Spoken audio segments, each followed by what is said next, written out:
gândeam pe atunci pentru prima oară că ești a mea. Copilăria a trecut și tu cu ea rămâi în gândul meu tot steaua mea. Credeam atunci în tine și-ai plecat, nu pot să cred, chiar m-ai uitat. Iubirea noastră a fost un vis frumos, întoarce-te, e dor de tot ce-a fost. Cum aș putea să cred vreodată în strălucirea ta? Și-ar pierde noaptea urma, lăsând neliniștea să îmi cuprindă visul nopților târzii, când stau de veche așteptând să vii.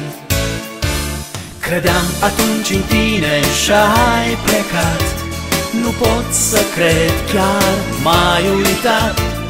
Iubirea noastră a fost un vis frumos, întoarce-te, e dor de tot ce-a fost.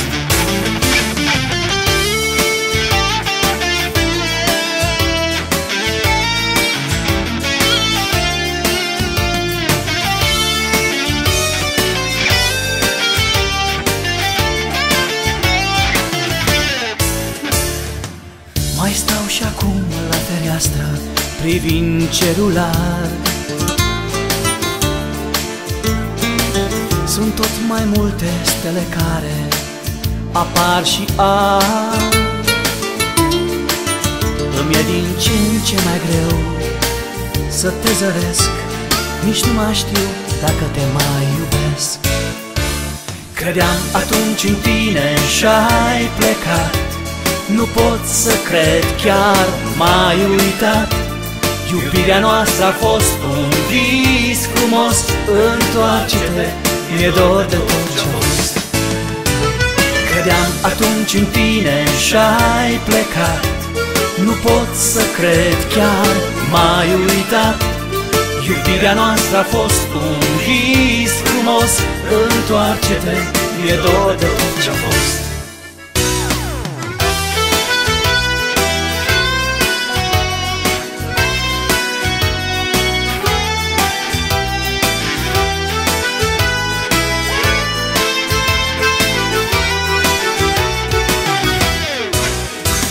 Credeam atunci în tine și-ai plecat, nu pot să cred, chiar m-ai uitat. Iubirea noastră a fost un vis frumos, întoarce-te, mi-e dor de tot ce-a fost. Credeam atunci în tine și-ai plecat, nu pot să cred, chiar m-ai uitat. Iubirea noastră a fost un vis frumos, întoarce-te, mi-e dor de tot ce-a fost.